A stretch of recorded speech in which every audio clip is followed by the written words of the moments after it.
For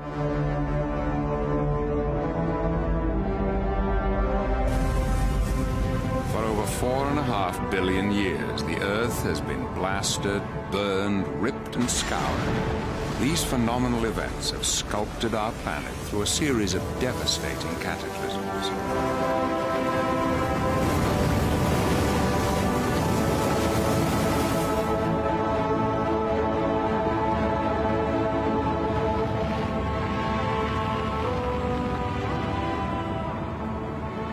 Our ancestors thought volcanoes were the doorways to hell. We think we know better, but we still live in a world driven by natural forces which we cannot control and which are indifferent to our needs. We live on a restless planet. We're only just beginning to understand the awesome power that can raise mountains, form the continents, open and close the seas.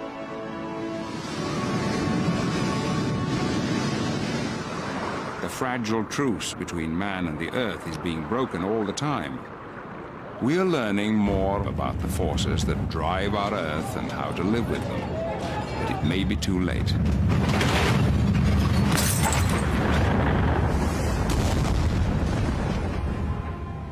'79 AD, Pompeii, Italy.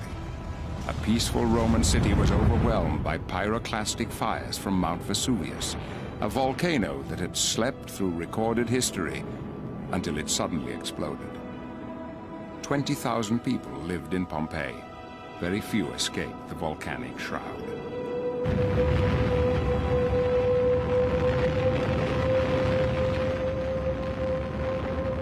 "2,000 years later, the people of Montserrat, a small Caribbean island, faced the same threat. In June 1995, the volcano of Soufriere burst into malignant life. It had been dormant for 400 years.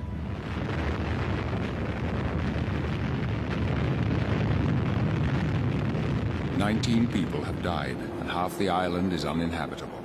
Where once there was a green forest is total devastation, an ash desert." Scientists from all over the world are trying to forestall an even greater disaster. What we're looking at here is the Soufriere Hills volcano. And basically what it is this big scooped valley. And part of this valley is what we call English's Crater. And that's that big amphitheatre. Sitting within the amphitheatre is the present active dome. The magma is pushed up from below, and it comes out, it's exceptionally viscous, and it just fills up and up and up, forming this big dome structure. It's exceptionally hot, very unstable, and these blocks that are overhanging is what usually falls off, generates the rock avalanches, and then the pyroclastic flows. Mark Davies can't just watch from the safety of the helicopter. He must get as close as he can to the flow. It's incredibly dangerous. At any moment, and without warning, the volcano might erupt again, and he'd have no chance of escaping. We're quite close to the dome here. You can feel the heat coming off it. So it's not really a place we want to hang around. The cracks have opened up 6 centimeters in 3 days. So we'll have to keep an eye on them.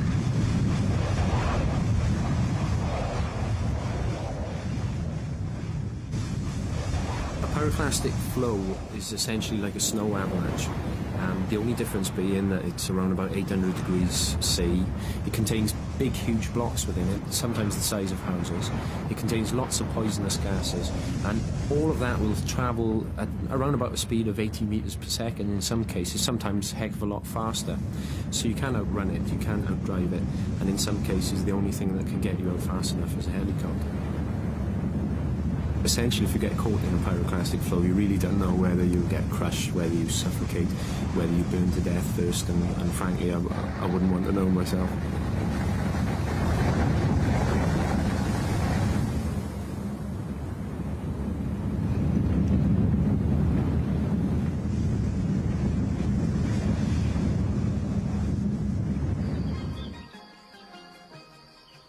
This is how Montserrat used to be before the catastrophe. An 8-mile paradise with green hills and tiny farms that had crept close to the mountain. The towns were full of memories of the colonial past. Now all that has gone. Sometimes ash falls like hail for a day at a time. The heat can be felt a mile away. The smell of burning sulfur fills the air. The sun is obliterated, and the midday sky becomes as dark as night.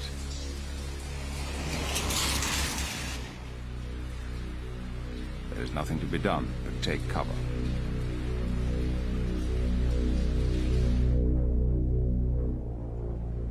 Plymouth, the capital, was like Pompeii, a thriving port center of island life. It too lay in the path of the pyroclastic flow. Because they had warning, the people were able to escape, but slowly their town is disappearing under the pitiless flows and remorseless ash.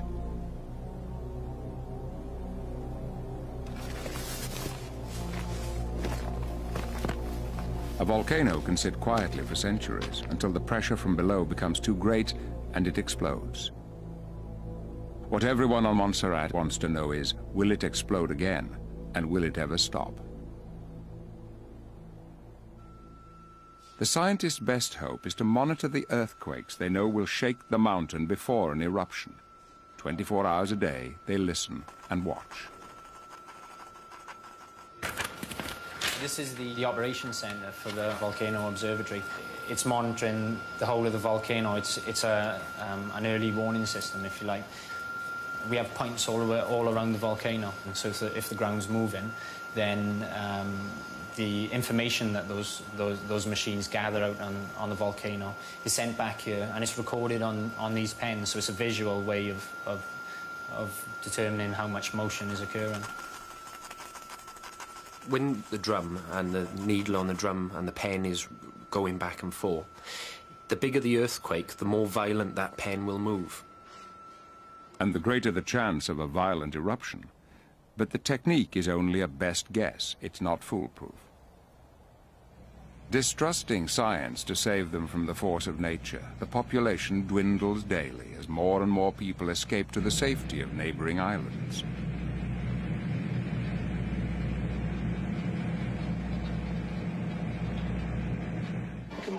Those who can't leave eke out a precarious existence in makeshift camps. Families are split. The young see no futures. The old can only remember the past.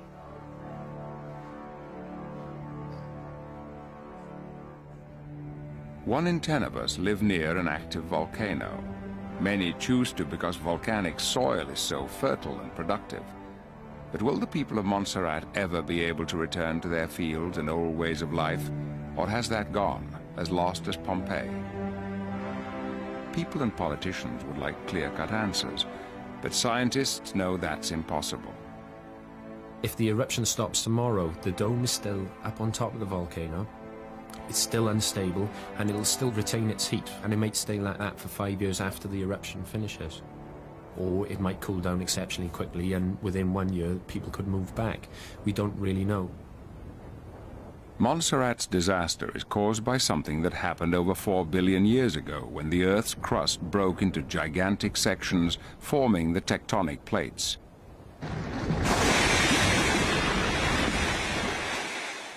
Understanding Earth's tumultuous history is like reading an intricate detective story, for the Earth is unlike any other planet. Its restless surface is changing constantly, destroying the evidence of the past. But if you know where to look for them, the clues are still there.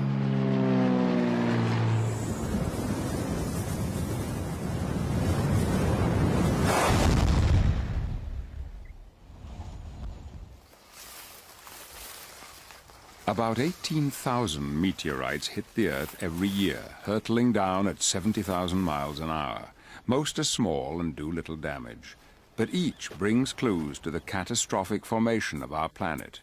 Geologist Roger Buick is working in northwestern Australia. Even though it's just arrived, this is the oldest thing on Earth. It's a chondrite, a type of stony meteorite, and it's been wandering around the solar system for about 4,500 million years. And it's stuff like this that the Earth is made of. Space junk, glued together. 4.6 billion years ago, the molten Earth grew as a continual rain of mega meteorites pummeled it on its orbit around the Sun. Each strike brought with it raw rock, the material from which Earth could grow. It also brought explosive energy, raising the surface temperature of the primitive planet to over 1,800 degrees. A vast ocean of molten rock, 100 miles deep, covered the globe. Internal radioactivity raised the temperature even further. Earth became a melting pot. The meteoric iron began to sink to the center, dragged by the relentless tug of gravity. A kilometer sphere of molten iron would make the journey from the surface to the center of the Earth in less than 1 million years, a blink of geological time. The constituents of the Earth were forming. It had an iron core surrounded by molten rock. On the surface, a thin crust was developing. It behaved like these lava ponds, and the turbulent forces beneath began to fracture the crust. These are the tectonic plates, vast sheets of the Earth's crust, tearing and crashing over the planet's surface. They drift endlessly around the globe like giant bumper cars, joining and separating, carrying with them all the continents and oceans. There are 9 huge ones, many thousands of miles wide, and it's at their boundaries that catastrophes occur. When they clash, new landscapes are created, oceans shift, and mountains soar into the sky.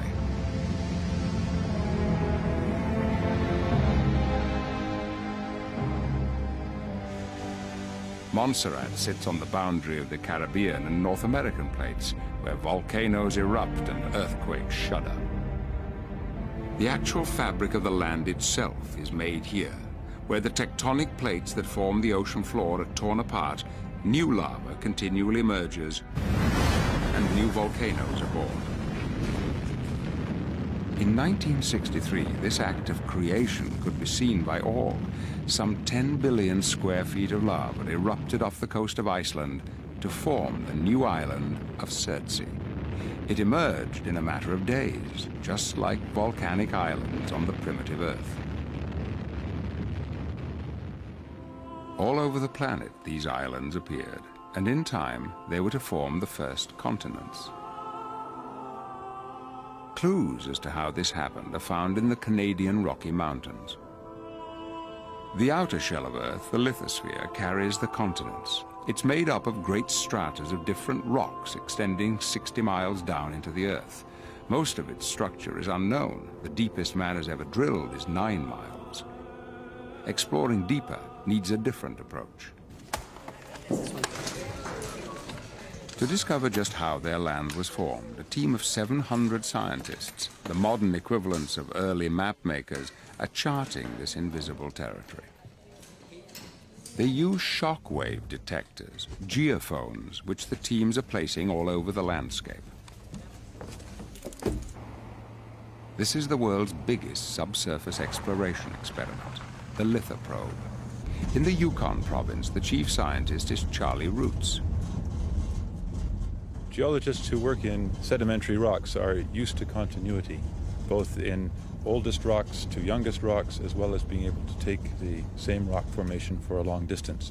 You can't do it in these mountains. The rocks on the surface indicate a large platform of limestone, and the surrounding areas are rocks that have no relation to that.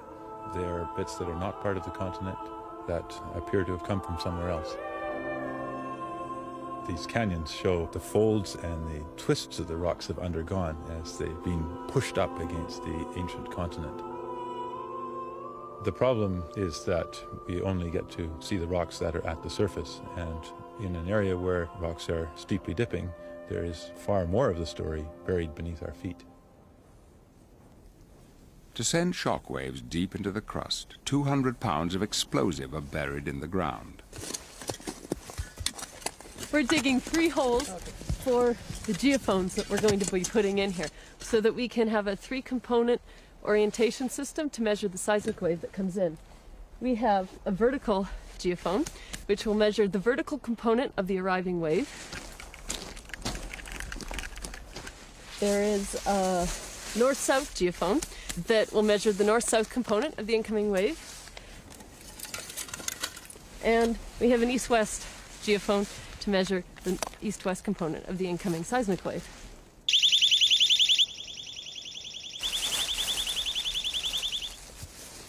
10, 9, 8, 7, 6, 5, 4, 3, 2, 1.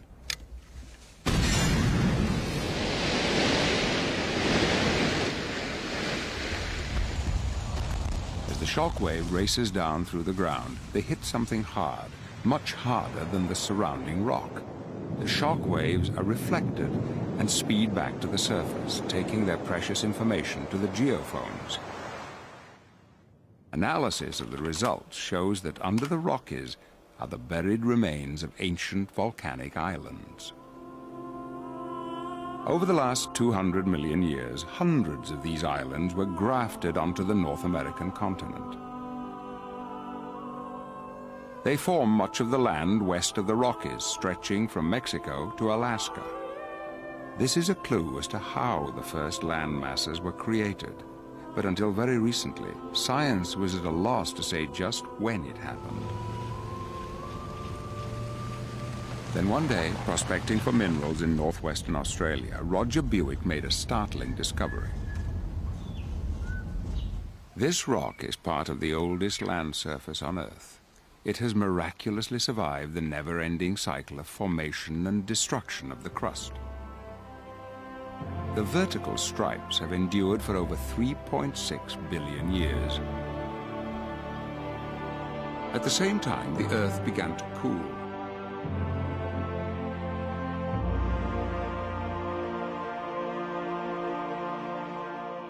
There was moisture in the atmosphere, condensing in pockets, but not enough to create oceans or rivers.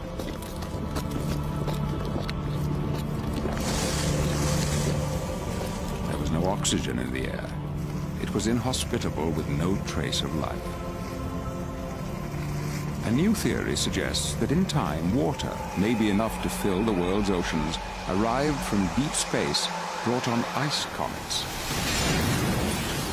Cosmic rain continues today, with small 20 to 40 ton ice comets striking the Earth's atmosphere once every 3 seconds. They add 1 inch of water over the entire surface of the globe every 20,000 years. When the atmosphere was saturated, the rain began.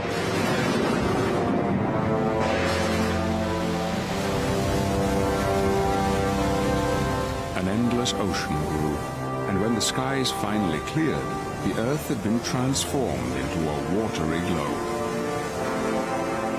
This is the time when life is thought to have begun.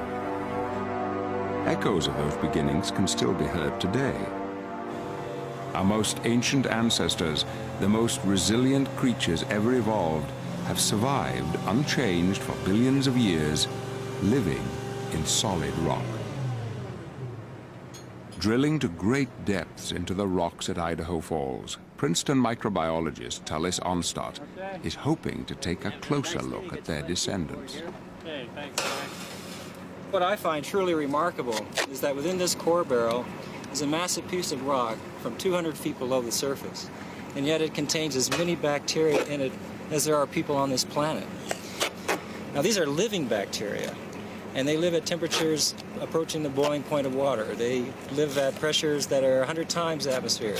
They live in a salty, briny solution that's alkaline and contains gases that are toxic to us, and yet they still manage to survive. They're known as extremophiles because of their extreme living conditions. To get a closer look, the scientists first extract them from their rocky home. The really exciting thing about heat-loving bacteria is that they're the most primitive organisms on the Earth. And the fossil evidence in the most ancient rocks on Earth indicate that these types of organisms must have existed 3.7 billion years ago. With skill and care, the team work inside glove boxes. Here they can manipulate the sample under sterile conditions. They go to great lengths to ensure that the only bacteria inside the tent are those that have made the journey up from the Earth. We need to pare away the outside of the core so that we can remove any contamination that may have occurred during the process of coring. The core is then placed in a press and crushed to a fine powder. Then a sample is taken from the powder and a culture developed of the bacteria. These are the earliest common ancestors of all life, a colony of extremophiles. Observing how microbes survive thousands of feet below the surface, some scientists have speculated about life elsewhere.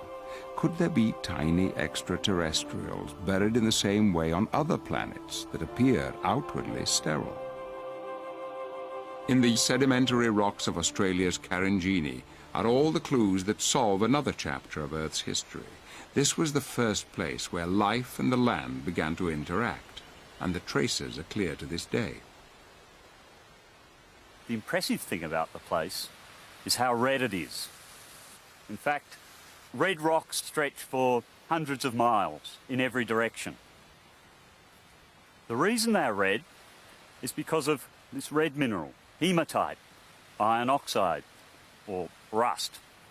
And the way they formed was when dissolved iron in the ocean combined with oxygen and precipitated out as iron oxide, settled down to the sea floor and accumulated on the bottom of the sea.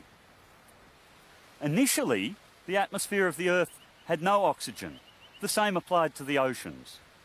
These rocks record an intermediate period when there was still no oxygen in the atmosphere, but the upper layers of the ocean contained oxygen.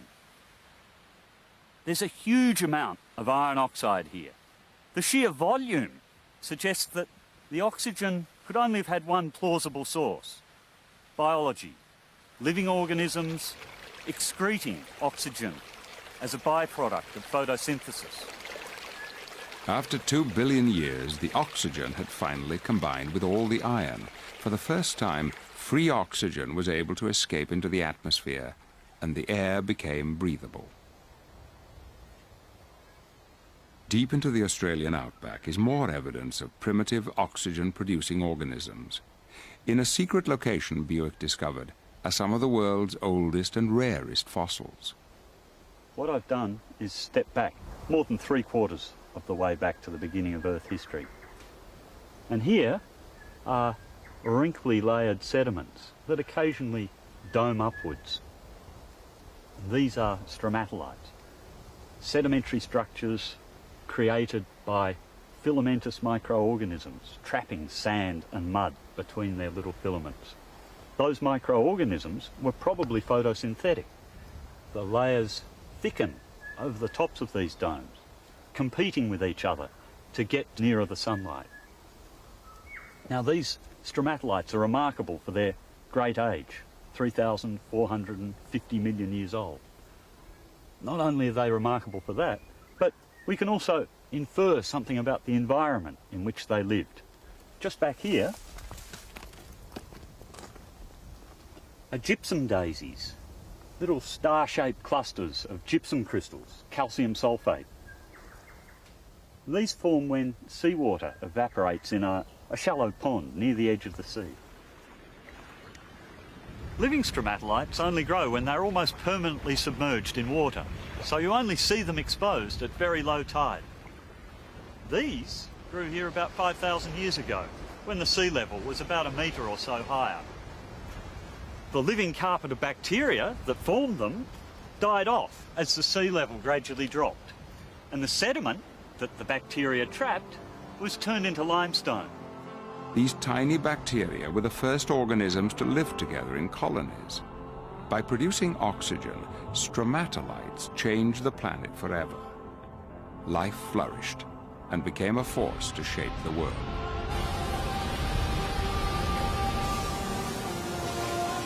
But geological upheavals can spell disaster. 200 million years ago, the supercontinent Pangaea, which stretched unbroken from pole to pole, began to split in two. It took 65 million years. Two continents we know today were shaped by another upheaval that hit the remains of the supercontinent in the south.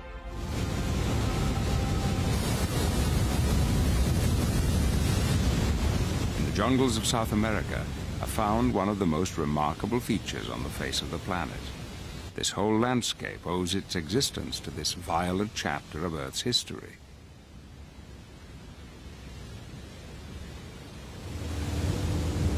Iguazu Falls, Argentina. For me, the most spectacular waterfalls in the world. Not only because of the spectacular scenery here, 250-foot-high waterfall, a mile wide, but because of the spectacular geology. What's more, the rocks of the falls contain evidence pertaining to a geological event that took place here 135 million years ago. The geological evidence is here in these rocks. This is basalt, a hard volcanic rock, stained red by iron oxide, oxidation of the iron within the rock. In fact, we're standing here at the base of a basaltic lava flow more than 100 feet thick. Just one of many lava flows in this area, which form a pile of lava more than a mile thick. In fact, in the waterfalls, one can see steps of the waterfalls, which shows the individual lava flows in this pile.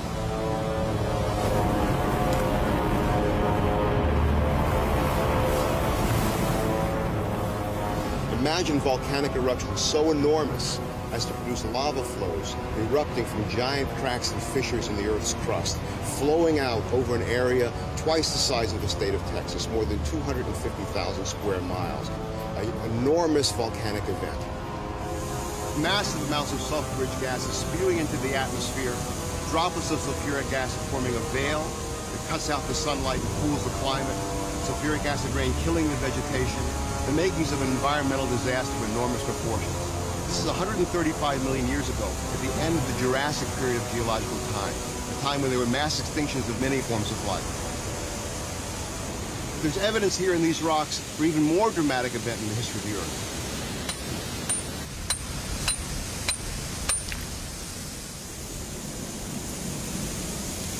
And here's just the piece of evidence that I need.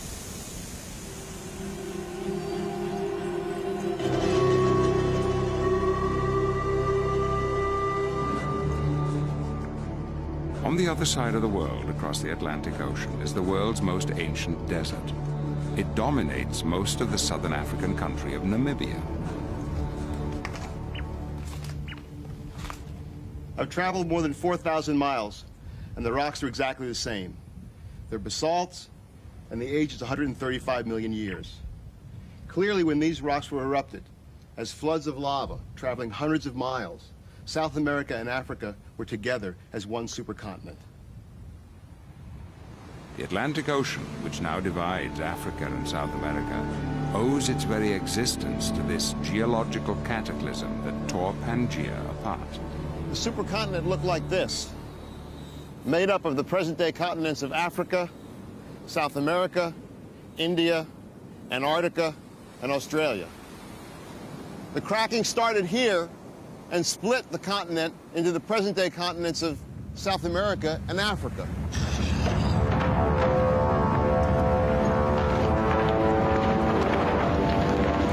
In geological terms, it happened incredibly fast.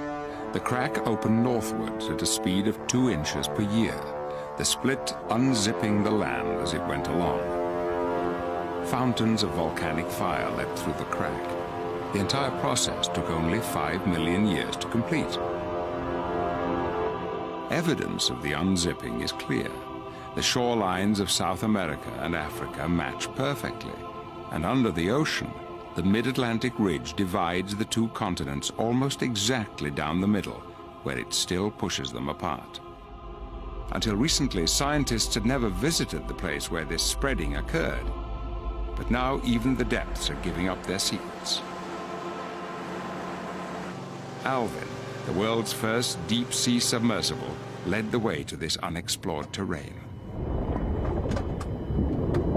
Land is valving. The valve is open, the light is on, the hatch is shut, oxygen's on, and the scrubber's scrubbing. One of the first regions visited was the East Pacific Rise, part of the spreading area called the Mid-Ocean Ridge. They expected to find evidence of the Earth at work.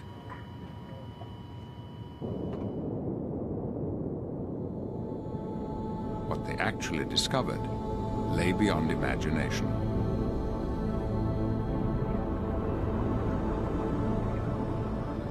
From this pioneering work, scientists worldwide are able to study the extraordinary geological systems 4 miles beneath our feet. Lindsay Parson heads a team at the Southampton Oceanographic Centre. These are really some of the most amazing images that I think we have of the ocean floor. They're taken from about 3,000 meters down. They're in the deepest, some of the deepest parts of the ocean floor. And we're here looking at hydrothermal systems where bottom water of the sea is being sucked into the ocean floor, is being heated from the heat engine inside the Earth, and is being delivered out into the ocean floor again once it's dissolved and leached out minerals and chemical compounds from the rock itself, which is why the smokers, as we call them, are black and densely coloured here.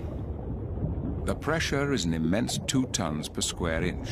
Water is superheated to over 700 degrees. It's highly acidic, full of hydrogen sulfide and heavy metals. The equivalent volume of the world's oceans is siphoned through the vent systems every 30 million years. Samples prove that the sea floor along the ridges is the youngest on Earth, endlessly reborn. But an even greater surprise lay in store. Even in this harshest of terrain, life takes hold.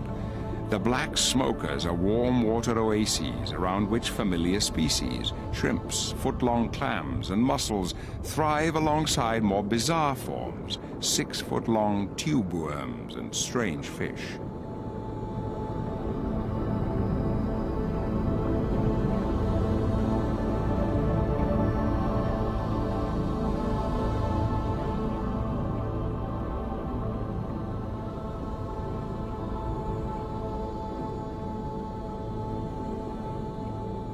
The majority of the life forms here depend not on light to maintain their existence. They absorb and fix chemicals from the hydrothermal vents to keep them alive. They are chemosynthetic communities rather than photosynthetic communities. Far from the sun and the air, these creatures have evolved in a self-contained environment separated from the rest of the biosphere. They have managed to survive the endless geological upheavals that rack the world above them. Maybe one day, long after we are gone, they will inherit the Earth.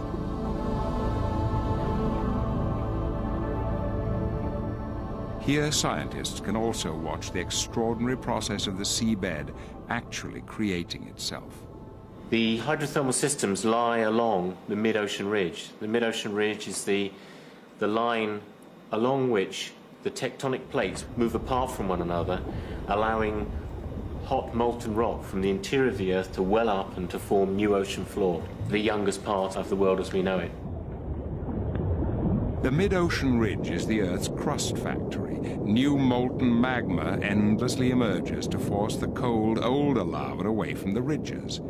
Enough lava is created each year to bury New York 100 feet deep. And this unrelenting pressure is like a wedge between the plate boundaries, driving them and their continents on their unstoppable journey. Accurate mapping of the seafloor is now possible and crucial to understanding the system on a grand scale. By careful monitoring, scientists can calculate just how fast the seafloor is spreading and the plates moving. A sonar sledge is towed across the ocean bed. Individual snapshots are processed by computer and a photomontage created. That information is turned into 3-dimensional maps.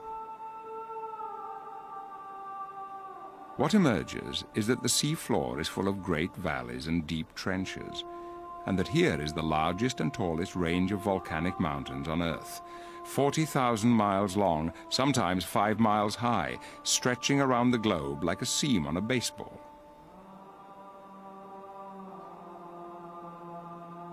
Oceanographic research is difficult, but there is a country that might have been designed as a geological laboratory. The one place where the mid-Atlantic ridge becomes exposed on land. Iceland.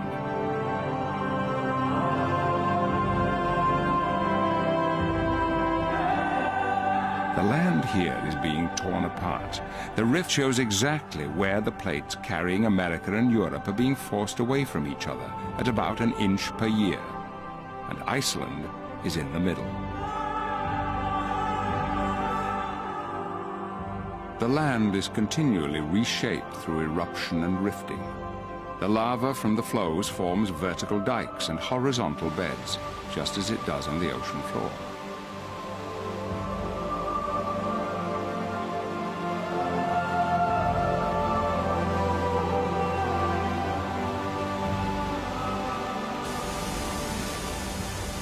Geysers and mud pools are evidence of the heat and pressure just beneath the surface, continually seeking a way to escape.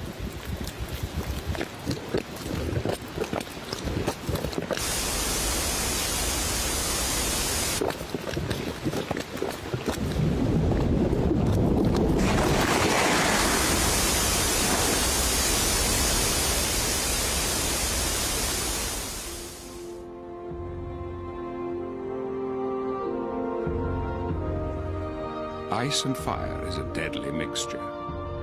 In 1996, part of the mid-ocean ridge erupted under the ice cap.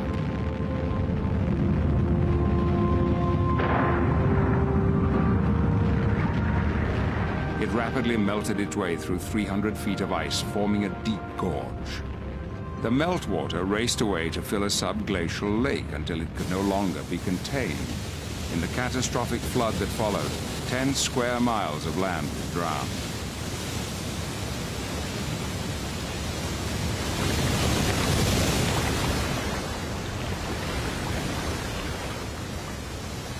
This time, the damage was only to roads and bridges, but in Iceland, the earth is always menacing.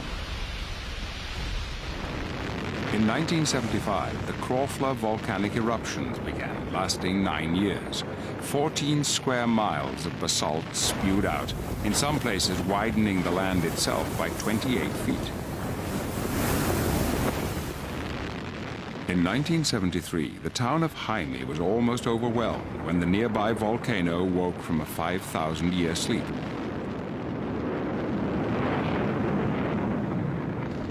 Five months later, the lava and ash had destroyed 300 houses, reshaped the harbor, and added nearly a square mile of new land. Living in a laboratory can be hard.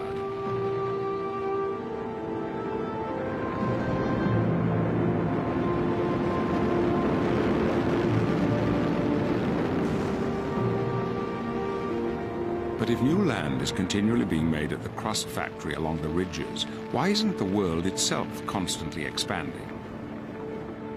The reason is subduction, the giant recycling process that has been going on since the world began and which causes most volcanoes and earthquakes. Subduction zones are the graveyards of the old, dense oceanic floor. Where it collides with the lighter continental crust, it's forced down.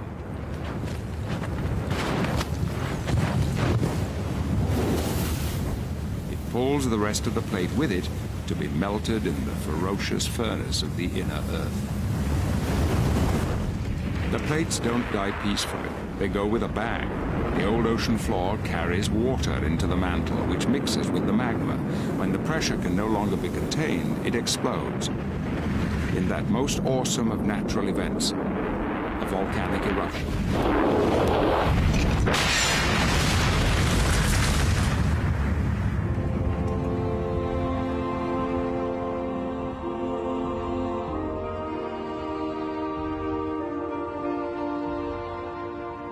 Most of the world's volcanoes are in subduction zones, but there are exceptions. Kilauea is on the big island of Hawaii, part of a chain of islands in the middle of the Pacific Ocean, thousands of miles away from any subduction zone.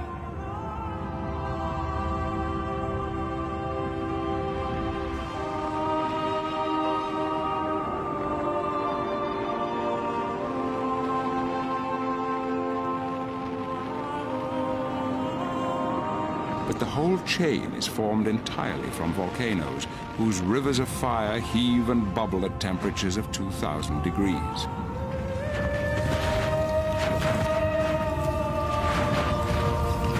What provides the furnace for all this outpouring if it's not the crashing of the tectonic plates?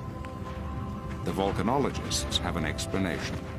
The lava that's flowing and spattering behind me is the surface manifestation of a thermal anomaly, or a hot spot that's deep within the earth beneath my feet. Where we are now on Kilauea volcano on the big island of Hawaii is at the southeast end of a 6,000 kilometer long chain of seamounts and volcanic islands that have formed as the Pacific plate has moved north and westward over the last 80 billion years or so at a rate of around 9 or 10 centimeters per year. So as the plate moves over this hot spot, you burn through the lithosphere, forming a volcanic island, and then the plate moves on, and a new island forms further to the southeast. The hotspot has made Kilauea the tallest mountain in the world, 30,000 feet from its base on the seafloor, taller even than Everest. It's also one of the most studied.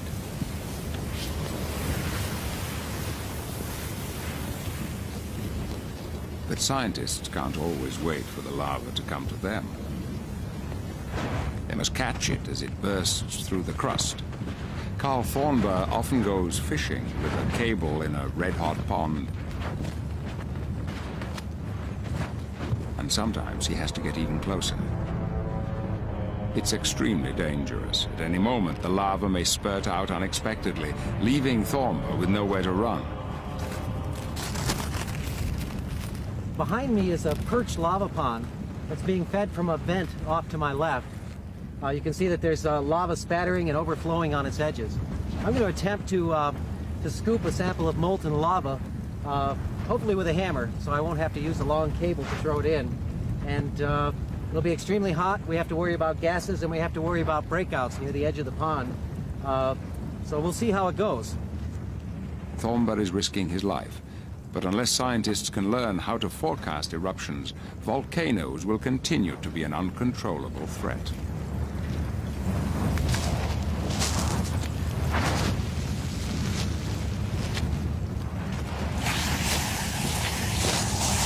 Okay, we'll take this sample back to the USGS Observatory and we'll prepare it for chemical analysis. The chemistry of Hawaiian basalt is unique compared to volcanic deposits near subduction zones or near mid-ocean ridges, and that will be reflected in the chemistry that we see. More importantly, we're looking at very subtle variations in chemistry that can be correlated with the eruptive history of this volcano, so it will allow us to predict what may happen next. High on Maui, the next island in the chain, NASA scientists at the Satellite Laser Ranging Station are preparing for a long night's work. They're setting up to fire a laser beam at a satellite target orbiting the Earth. The information they gain will tell them to the inch how fast the island and the Pacific plate on which it rests are moving across the ocean. They have to time the firing exactly to be sure that no planes are passing. The laser beam would blind any pilot who might look at it directly. Okay, we're at 227 azimuth, 18 degrees L. This is starlit. Culmination's at 74 degrees. We're rotating clockwise. Okay, you'll be clear to fire. We're at 21 going down. The laser beam flashes out and bounces back, pinpointing their location. 22 years of calculations confirm that Maui and the Pacific plate are moving northwest at the rate of 2.5 inches a year, amazingly fast. This is the absolute proof that the surface of our planet is in constant motion. Tectonic theory says that the volcanoes of the Hawaiian chain should get progressively older and become more eroded the further they travel from the hotspot, and they do. One day, the raging fires of Kilauea will be as silent and cold as these dead cones.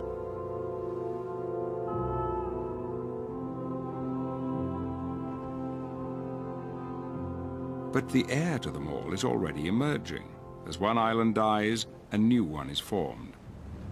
The hotspot is currently moving or manifesting itself at Loihi, which is a submarine seamound to the south of the big island of Hawaii and still more than 3,000 feet beneath the surface of the ocean. Maybe another 100,000 years before we see Loihi surface.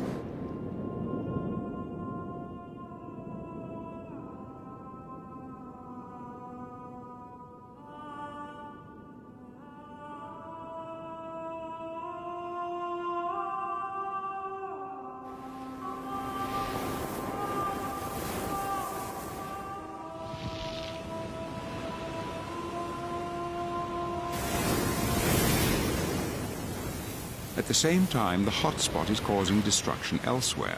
The pressure of the continual input of magma from below is bulldozing open this great crack which stretches across the length of the island. It is more than 80 feet deep, and it's splitting away at 3 inches a year. Eventually, the whole side of the mountain will fail and collapse into the sea. It will send a giant wave racing away to the Pacific Rim to reach the west coast of the Americas in a few hours, causing massive destruction. We can't predict or prevent these catastrophes. The geological truce between ourselves and our restless planet may be coming to an end.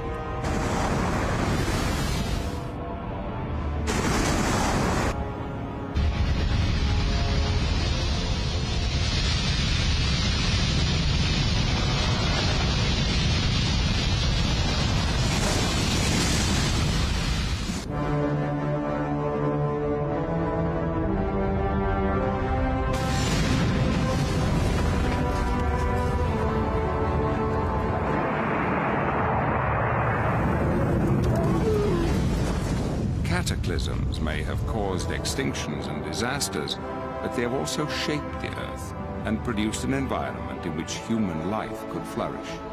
The air breathable, the seas are warm, climate mild, the ice rooted firmly at the poles. In fact, a geological truce. But that truce may be coming to an end. The forces that drive the Earth are impervious to our needs. With man so widely spread across the planet, cataclysms of nature will turn into human catastrophes.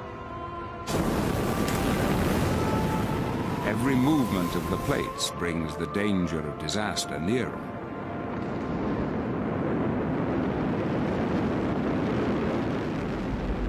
"50 million years ago, the Asian and Indian plates were about to clash. Separated by a dying ocean, they collided with fantastic force. Neither would give way, and the land had only one way to go: up.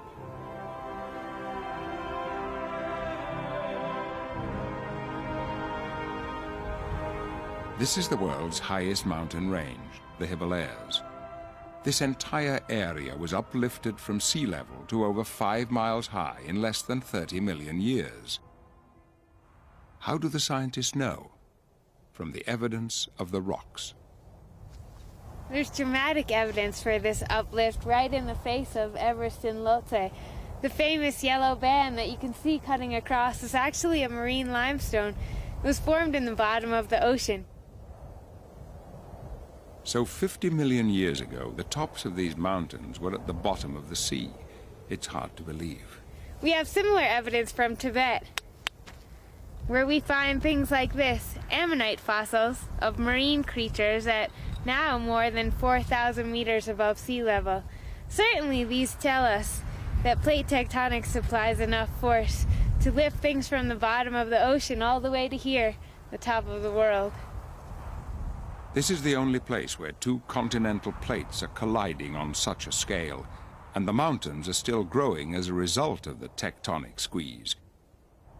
Even Everest is still stretching skywards. I can't quite feel it, just standing here on a piece of Himalayan rock. The Earth that I'm standing on is actually moving up at about 10 millimeters a year, and is moving to the north at an even faster rate than that, maybe 15 millimeters a year. The reason why we can measure this is because of these fantastic receivers. They use 4 satellites up in the sky above me to solve a simple triangulation problem, but they're so accurate that they can give me something like 1 millimeter of accuracy in the horizontal and more like 5 millimeters in the vertical. That way I can come back year after year. We can see that this point drilled into this rock that's attached somehow to the root of these mountains and the continental plate that they're stuck to is moving. There is another way that Rebecca Bendick and her colleagues can discover exactly how the Himalayas are growing. They have found an area in the foothills, 10 miles south of the highest peaks, that is rising even faster than the mountains. The clues to the uplift are found in the fast-flowing rivers that tumble through these valleys.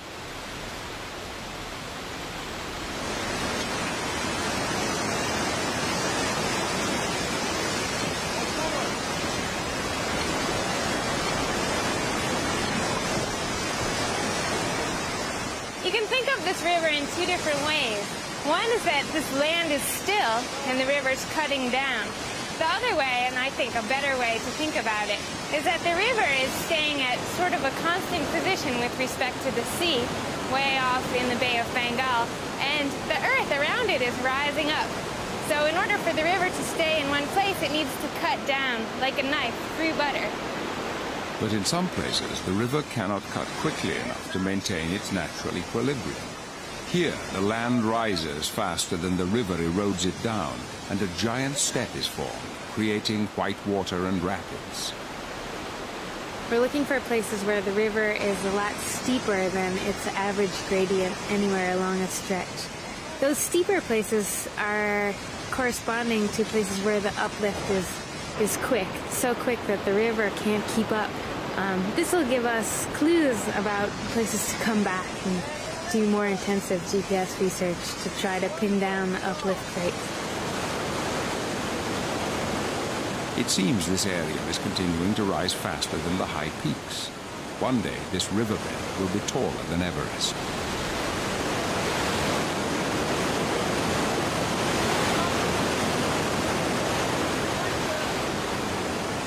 Taking data in this way is dangerous, but with a little bit of care, it's definitely worth the good information that we get about the Earth. That information is vital for the 100 million people living in the danger zone round the Himalayas. Earthquakes are common. 30,000 people have been killed in the last century alone. This area has been quiet for 700 years, and a major quake is long overdue. Rebecca Bendick's monitoring shows that the convergence of India and China at 2 inches a year is setting up immense stresses which must eventually be released. A solar-powered GPS station will send back information 24 hours a day, hopefully giving an early warning. The crux of the matter is that we need to know how that total convergence is partitioned over the fault. If all 60 millimeters of convergence has to be accommodated in one place, on one fault, on this one narrow line, then the earthquakes we have there are going to be big and they're going to happen often. But if instead all of that strain is accommodated on several different faults, something like an accordion, then each fault can only be expected to fail less frequently and less violently. Earthquakes are appallingly destructive to human life, but for scientists, they have their uses. The seismic waves are like sonar. By listening as they pass through the Earth, a picture can be built up of a place no one will ever see. First, the waves race through the crust, the skin on the planet's surface. In some places, only 4 miles separate us from the intolerable heat of the mantle and interior of the Earth. 3,000 miles down in the core itself, the temperature reaches an unimaginable 7,000 degrees. It is the ultimate nuclear reactor, the engine driving the planet. Cooling comes by gigantic convection currents in the mantle, and it's that heat rising with the hot magma that forces the tectonic plates to shift.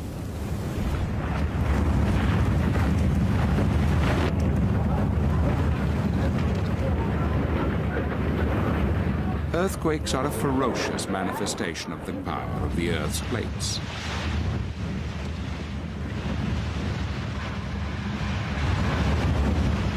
More than 1.5 million people have been killed by them in this century alone. Most quakes occur along fault lines where the plates grind together. Scientists can't tell us when this terrifying destruction is likely to occur. They can only tell us why. You can't have an earthquake without a fault. And I'm standing right now on what is perhaps the most famous fault in the world, the San Andreas Fault, that extends from Mexico down south, way up to Oregon in the north. This is one of the few places in the world where you can stand with one foot on one tectonic plate and one on another. In other words, this ground here is attached to New York and Iceland. The ground here is attached to Hawaii and Japan. At this part of the fault, the plates are stuck. They should be moving at 2 inches a year.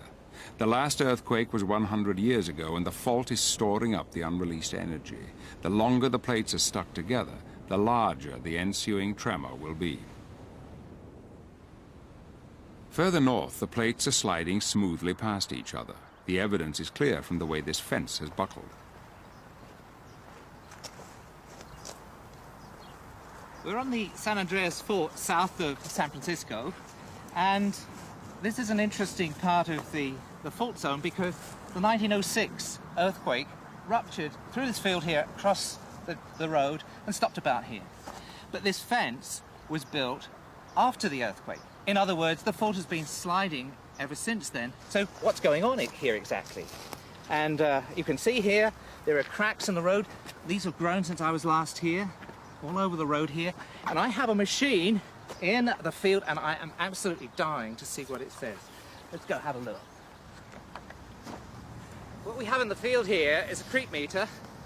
A creep meter measures creep on the fault, the creep that's caused the offset of this fence. It consists of a rod that is attached firmly to that side of the fault, passes through the fault into the box here. Inside the box is a computer that's been measuring things. Now, I have to be rather careful because sometimes there are snakes here. Oh, not this time. Good. What's left are black widows and ants. All right. So here is a computer that's been measuring for a year. It records the movement of the fault every minute to about 1/1000th of an inch. So let's download the data and have a look. There we are. Well, it looks as though we've had about 7 millimeters of creep, like this site usually has.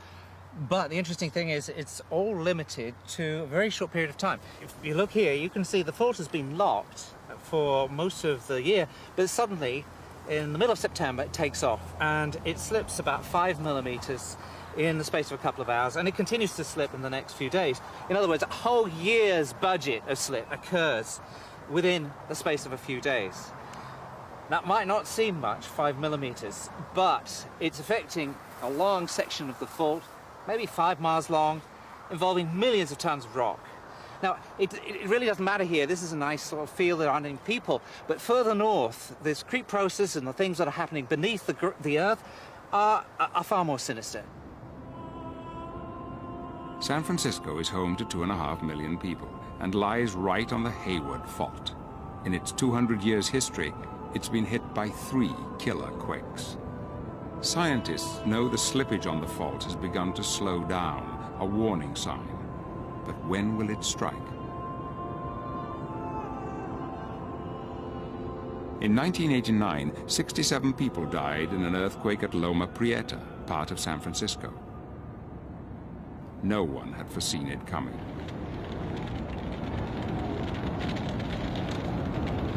Everybody have a Earthquakes are an inevitable consequence of the movement of plates. We cannot stop plate motions, and therefore we cannot stop earthquakes. But we can begin to live with them. And the first thing we must learn to do is to build our cities better. As the world population grows, so does the danger. There are now more than 100 cities around the world with population of over 2 million, and more than half of those are on plate boundaries or places where earthquakes have already struck.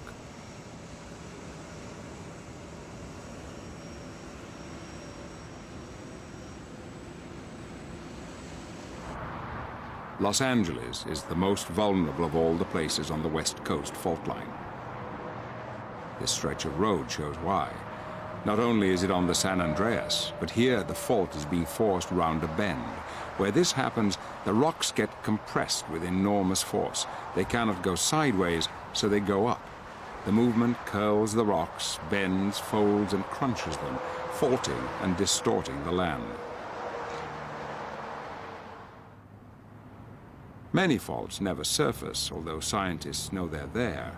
Known as blind faults, they are probably the most dangerous of all. You come down the hills here until you hit the plains, a flat area where 11 million people live, and across there, far behind, the tall buildings of downtown LA, we think there's a fault right there, right underneath the center of LA.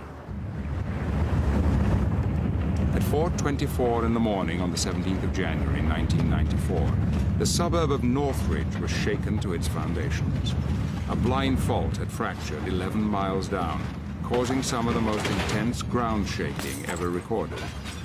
Ground acceleration exceeded gravity, throwing buildings, furniture, and people into the air. 61 died, 9,000 were injured. Buildings, roads, and bridges were destroyed. Damages ran to $20 billion, and the aftershocks went on for days.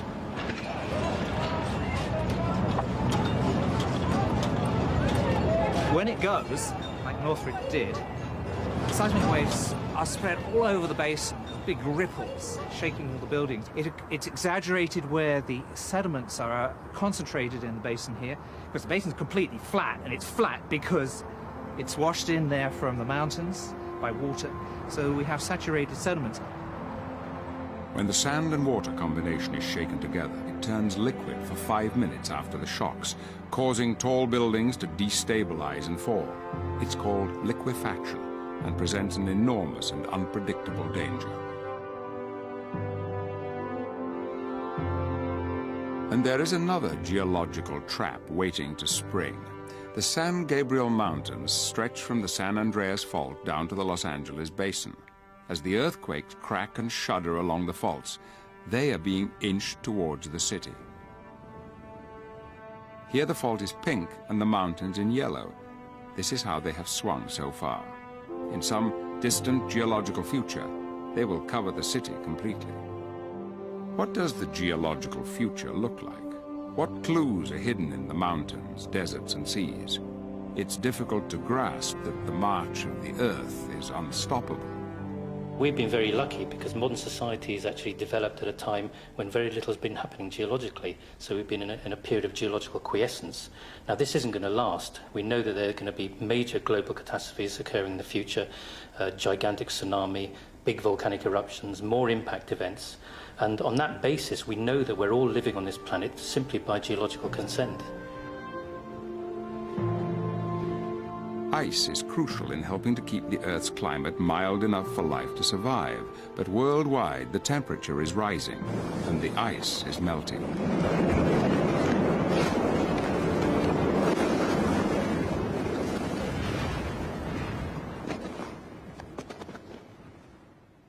If this keeps happening, sea levels will rise. A rise of only 15 inches would spell catastrophe for low-lying countries and low-lying cities. Major sea level rise in itself may be catastrophic for the planet, but actually there are unexpected effects as well, and that is that rising sea levels may trigger volcanic eruptions. We know this because we've been looking at the relationship between changing sea levels and volcanic eruptions in the Ice Age, when we had changes of 100 or 200 metres in sea level over a few tens of thousands of years. Maguire's new work on Etna seems to show that the more rapidly sea level rises or falls, the more violently the volcano tends to explode. When sea levels rise around coastal volcanoes such as Etna, they have a rather interesting effect. If you imagine the volcano sitting on a plate with Etna here, if you then load the other half of the plate by sea level change of 100 metres or so, it has the effect of bending it. And what that does is set up tensional stresses within the volcano, and any magma sitting there will burst its way out in the form of an explosive eruption.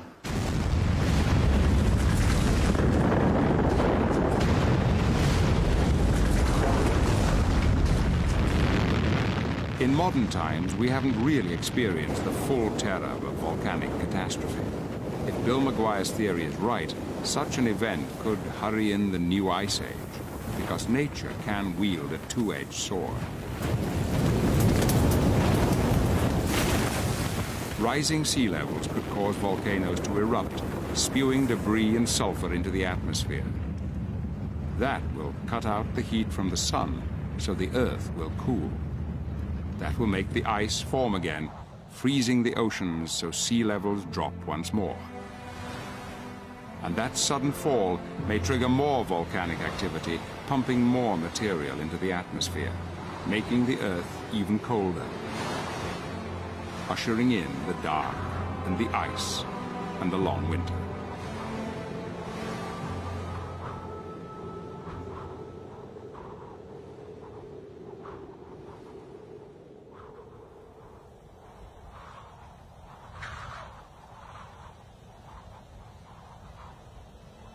There is evidence for many ice ages during Earth's history, but the last full and most severe one began 45 million years ago, just as the Himalayas were being formed.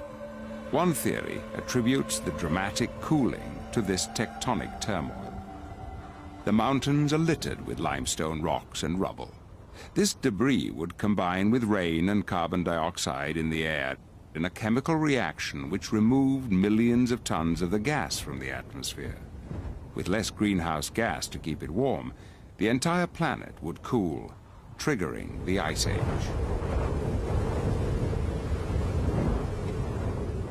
At the edge of the vast ice sheets, immense glaciers advanced relentlessly. Nothing could resist as they raced forward at speeds of up to 10 feet a day.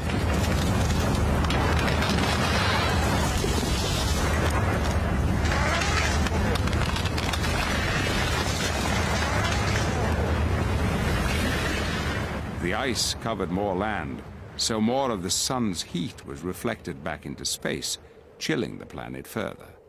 At its coldest, Earth was covered by 3 times the volume of ice on the planet today. This ice locked the water away, trapping it on the land. With less available water, the world's sea level dropped by 425 feet.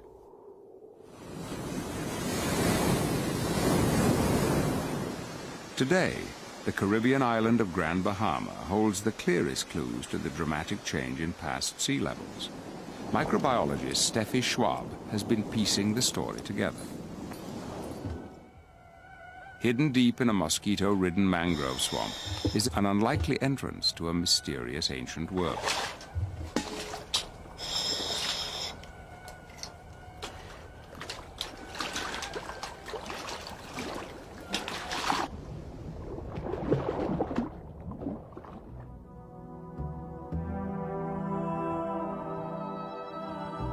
These caves have a story to tell concerning past sea level fluctuation and past interglacial and glacial periods.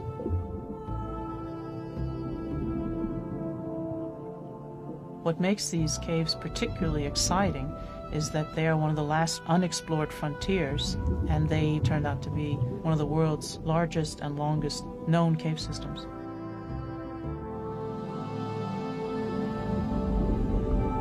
We move from the entrance into a very large cathedral room where we can see the ceiling comes up to what we commonly call these cave systems, which is a blue hole.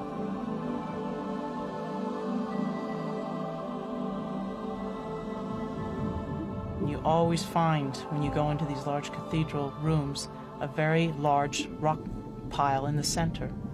And usually the collapse happens when the water is no longer in the cave, supporting the ceiling.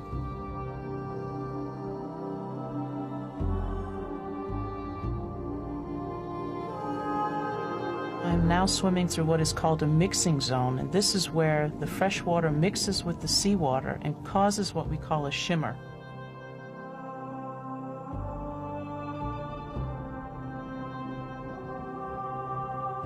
This mixing zone is responsible for aggressively attacking the wall rock. It's like soft cheese.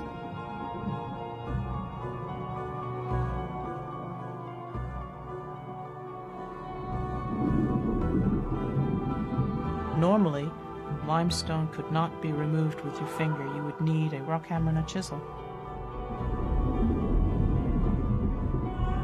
This is how we know that the caves have formed hundreds of thousands of years ago.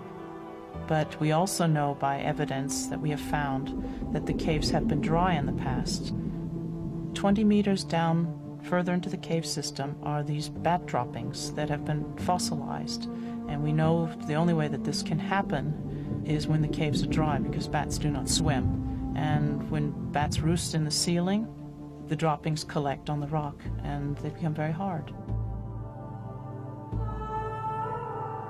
Deeper into the cave system, we find another bit of evidence, and that is this red Saharan dust, which gets blown into the stratosphere during frequent storms which occur in the Sahara Desert, and will actually find its way into these caves. Most likely it's happened during periods when the cave was dry.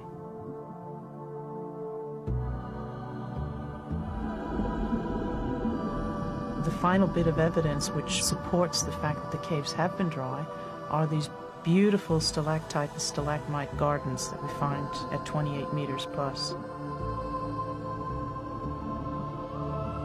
Stalactites and stalagmites form during the ice ages and have formed over a period of hundreds and thousands of years. What happens is the water is frozen in the ice caps on the poles, sea level drops, and the caves become dry. And usually during ice ages, it rains a great deal more in the tropical regions of the world. This rainwater percolates through the bedrock or the ceiling rock and dissolves the rock that's there, and it comes out in the drip water and crystallizes, just like an icicle. And basically these are rock icicles.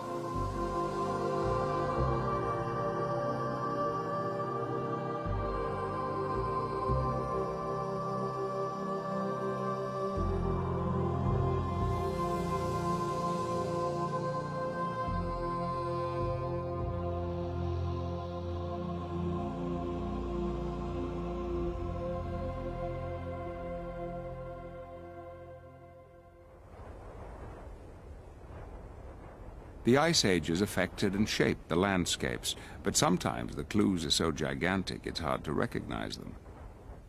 In Washington state, in the Grand Coulee Canyon, are the channeled scablands. For years, a succession of scientists tried to work out what could have caused erosion on this scale. USGS scientist Richard Waite is the latest investigator.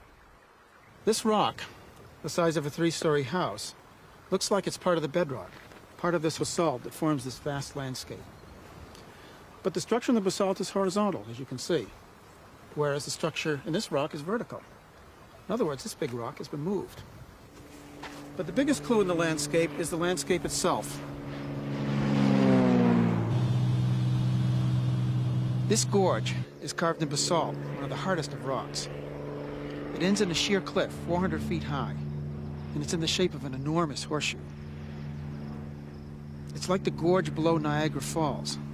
But this, Dry Falls, is fully 2 Niagaras high and 3 wide.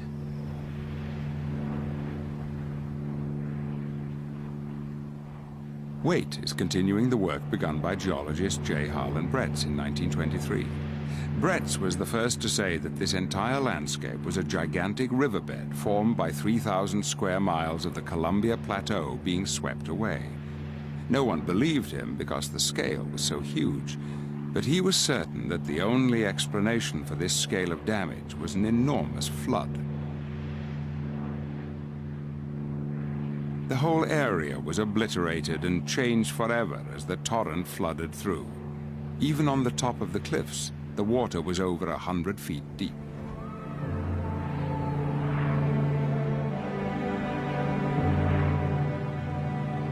The basalt cliffs are amongst the hardest structures found in nature. Resistant to weathering and erosion, these walls could only have been cut by an enormous body of water.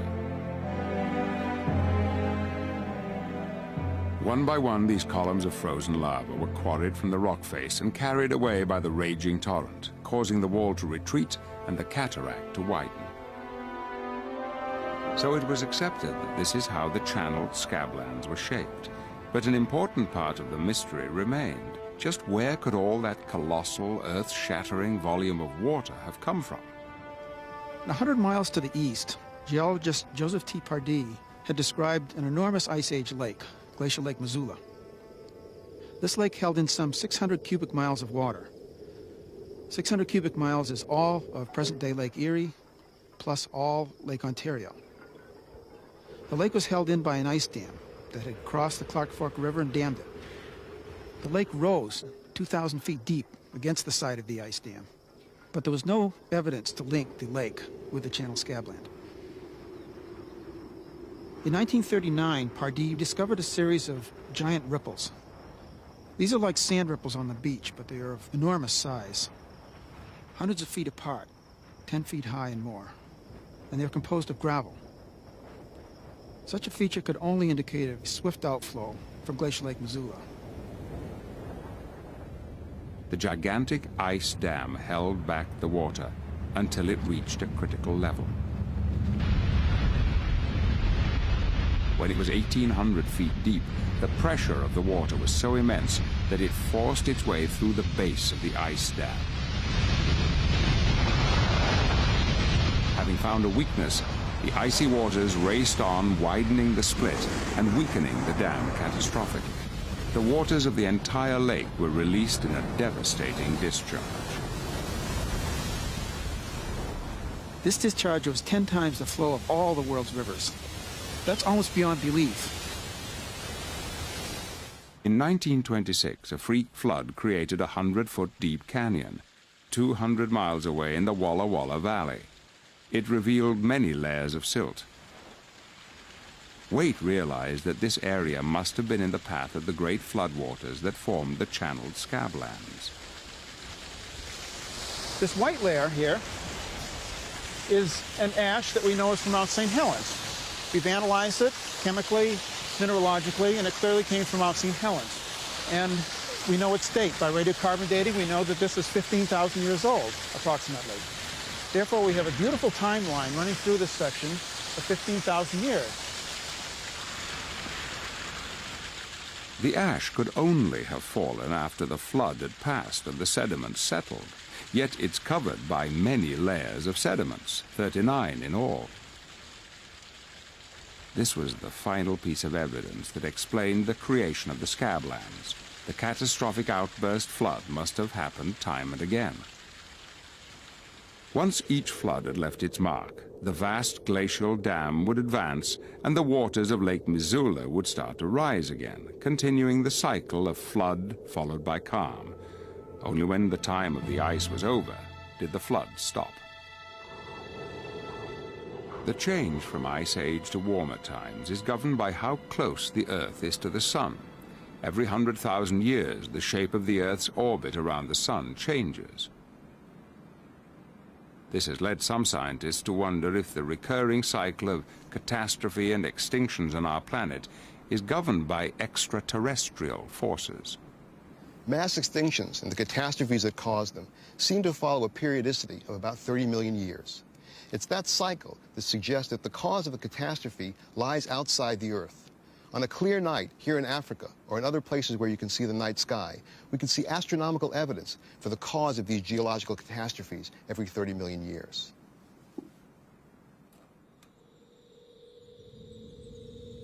Our solar system is on a voyage through the disk-shaped Milky Way galaxy. Every 30 million years, we pass through the densest part of the galactic disk. During that time, the comets of our solar system can become disturbed and fall inward toward the inner planets. During this period, the Earth is more likely to be impacted.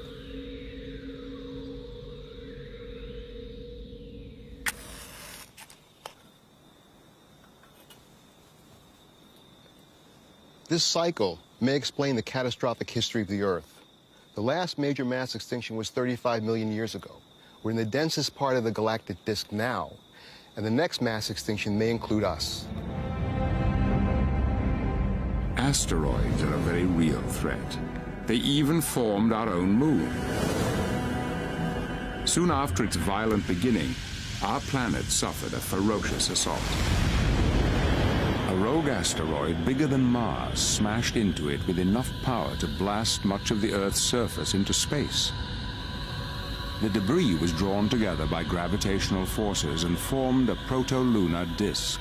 From that, the new moon grew rapidly, sweeping up the debris in orbit around the Earth. Computer models suggest it only took a year for the fragments in orbit to coalesce and form a single moon. This is the Clark telescope at the Lowell Observatory in Flagstaff, Arizona. It's a telescope that was used to take pictures of the moon in preparation for the Apollo moon landings. To see the moon tonight, we need the telescope up in this position. And we can make some fine adjustments.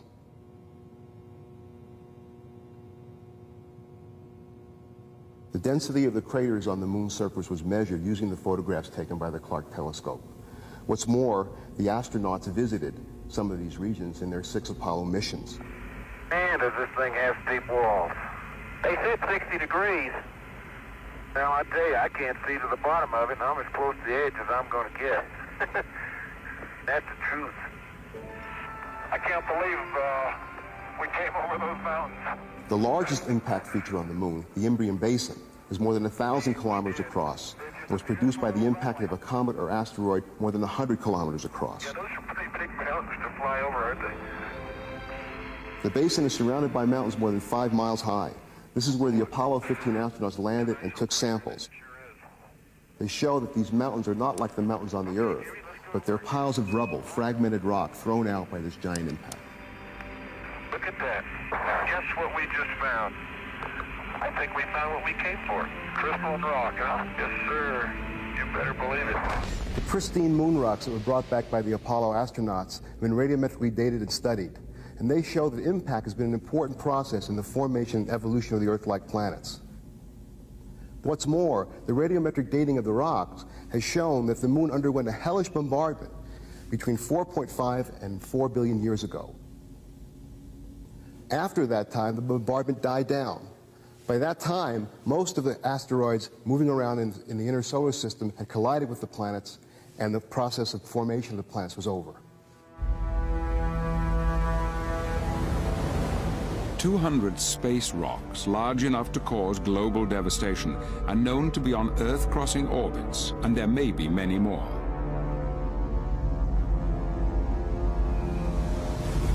Here in Namibia, meteorites have always been considered special objects, worthy of veneration. These meteorites have been put on display as a centerpiece of the city. The impact of small iron meteorites like this would have little effect on the Earth as a whole. But the impact of a much larger object, a 6-mile diameter asteroid or comet, would cause a mass extinction, as we know from the geological record. The impact of a 1/4-mile diameter object, like the one that just missed the Earth in 1996, would cause widespread destruction. A hit in the ocean would cause tsunami that would devastate coastal cities. And a hit on land would produce a dust veil that would produce nuclear winter-like conditions that would threaten civilization as a whole.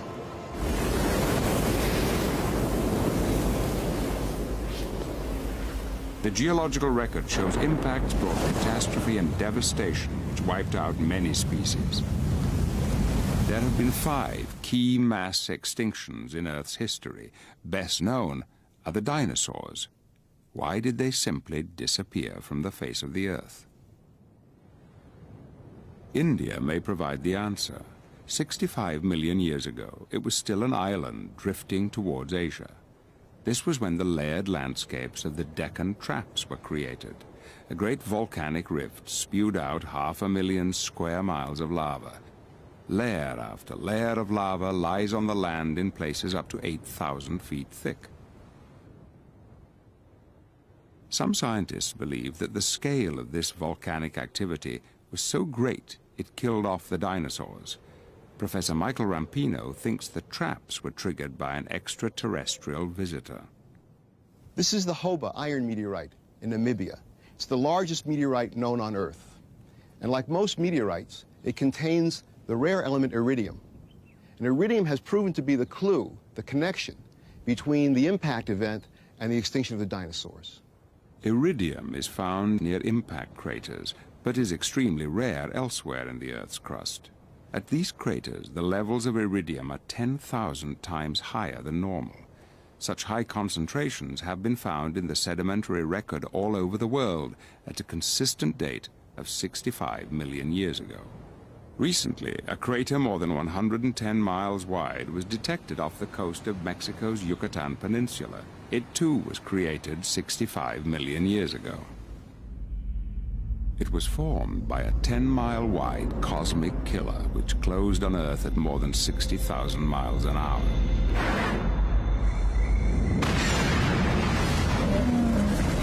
It struck with the violence of the world's entire nuclear arsenal exploding 1,000 times over. It sent out a ferocious fireball engulfing the land for thousands of miles around. Enormous fires raged for months, destroying everything in their path. The impact may have had other catastrophic effects as well. The force was so great that shock waves went out from the point of impact in Mexico around the world and focused and concentrated at the exact opposite point of the Earth, in the Indian Ocean. The exact opposite point in those days was the island of India, and Rampino believes the violent volcanic eruptions which created the Deccan Traps was triggered by the meteorite. The effects of the impact explosion and the volcanic flood poured millions of tons of dust and ash into the air, plunging the world into darkness. Nitrogen, sulfur, and oxygen in the atmosphere combined to form acid rain as the Earth cooled.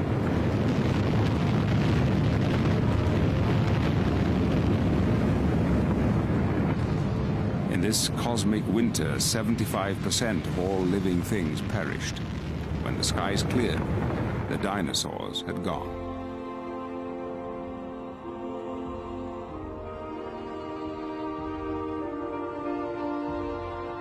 Human time span is so short, it's hard to understand that we will be undone by forces that play out over millions of years.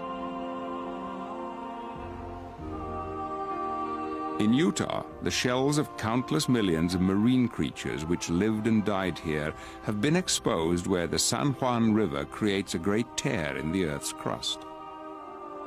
The river has revealed a lost world. 200 million years ago, the shallow seas once lapped the shores of the giant supercontinent Pangaea, which stretched unbroken from pole to pole. 50 million years ago, this entire region underwent a cataclysmic change. Erosion began relentlessly stripping away layer upon layer of rock. The tectonic forces which squeezed, compressed, and lifted the land were locked in an endless battle with erosional forces, carving fantastic landscapes.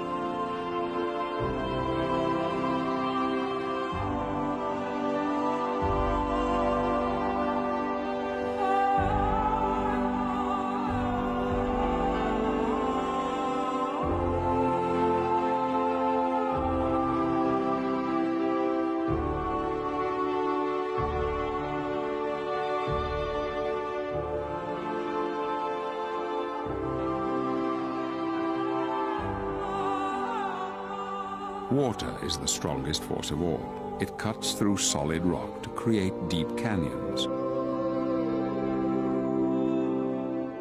With terrible patience, it will scour away the stone and shape the rocks.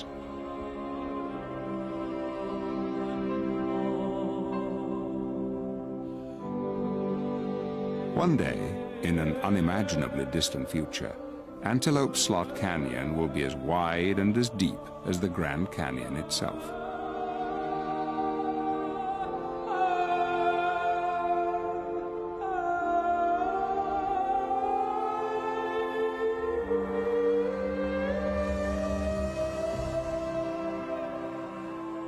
The 1,000-foot-high sandstone pillars, buttes and mesas that rise above the plains are the memorials to millions of years of the geological battle. But they too will disappear.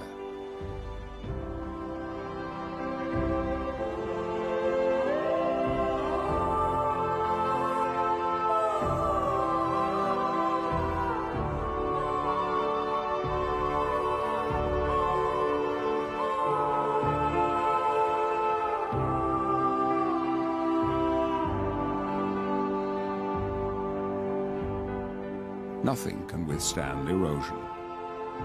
Sculpting the surface, gouging out the deepest ravines, cutting down the tallest mountains, nature finds its own equilibrium.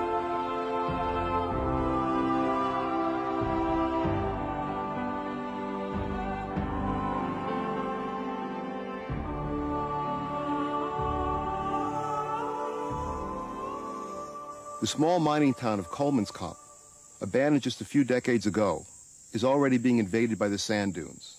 Eventually, it'll be entirely covered. If we turn our back for one moment, the geological cycle of erosion and deposition will take over. Professor Rampino knows from his work in the Namibian desert how the tectonic dance will end. Scientists may argue about the short and medium term, but the further ahead they look, the clearer the vision becomes. The sand in this dry riverbed in Namibia is part of an endless cycle of erosion and deposition. The sand is formed by erosion of granite outcroppings and carried downstream by rivers to the coast and picked up by ocean currents, moved along the Namibian shore to form the long beaches of Namibia. Some of the sand is blown inland to form dunes. The sands can be consolidated into sandstone and then be eroded again to form new sands, part of a cycle from granite to sands to sandstone and back to sand again. On a human timescale, not much happens, but on a geological timescale, all that we have done and all that we have made will be destroyed. So, at the end, Earth has no future. Through millennia to come, the unfamiliar continents will form and move on as the plates continue their wanderings. Rivers will change their courses, oceans will empty and fill, and mountains erode and rise again.